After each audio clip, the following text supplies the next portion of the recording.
process is underway. Kyle Underwood is surveying the damage live from the skies with Drone 8. You are looking at footage now over Pinery Park in Wyoming. That park took a lot of the damage there that they've seen in Wyoming. Throughout your 24-hour news 8 at 6, we'll be showing you more of that footage, so be sure to stay tuned to that. We also have team coverage on the tornadoes and the impacts they had. 24-hour News 8's tracking center, of course, is staffed. Bill Steffen is analyzing the path of the tornadoes. But first, we want to get to 24-hour News 8's Ken Kolker, who is live in Wyoming. He spoke with the National Weather Service about their response, a response they're calling a success tonight, Ken. Now, the National Weather Service actually gave itself high marks for the way it tracked tornadoes that they said were difficult to track. Now, they said they actually put out their first warning at 1:11 yesterday afternoon, a severe thunderstorm warning in Van Buren County with the possibility of a small tornado. They said they did that after spotting what they called loose wind circulation on radar forming near Bangor. Within 10 minutes after the storm had left behind damage in Bangor, they noticed what appeared to be on their computer screens what appeared to be debris. Now, that they said was the work of an F1 tornado with winds of up to 85 miles an hour, and that's when the Weather Service issued a tornado warning for Van Buren County at 1:21 in the afternoon. And from there, for the next 90 minutes, they say they tracked the storm, issuing tornado warnings as it spun north through Allegan, Ottawa, and finally into Kent County.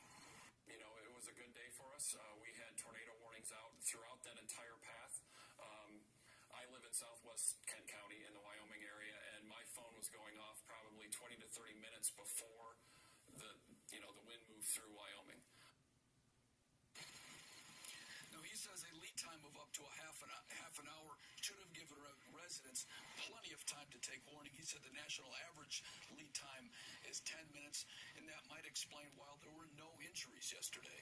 Live in Wyoming, Ken Kolker, 24-hour News 8. Ken, no doubt about it, that case here, certainly we got lots of warning.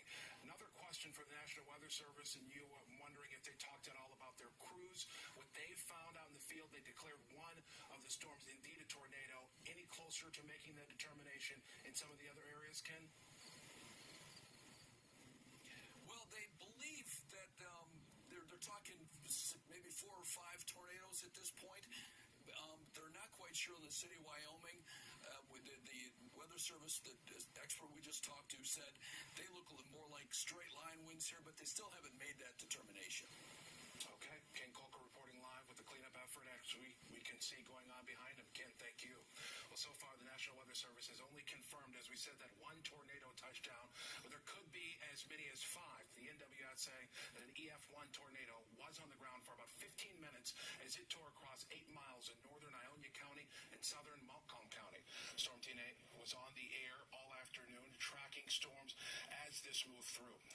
As it was going through, we were able to get Kyle Underwood up into an airplane to get a bird's eye view of exactly what the storm left in its wake. We were able to do that about an hour after the storm's passed. And he's once again providing that view for us with Drone 8. We'll be up there throughout this evening showing you some of the hardest hit areas. This is the live view over Pinery Park. On top of that confirmed tornado, there were at least 3 other confirmed tornadoes from the radar. One around the Bangor area, another that hit from Finnville to Hamilton, and another in Jamestown Township in Wyoming. We are continuing to speak with the National Weather Service to find out when and if they'll be able to survey those areas and determine whether that was indeed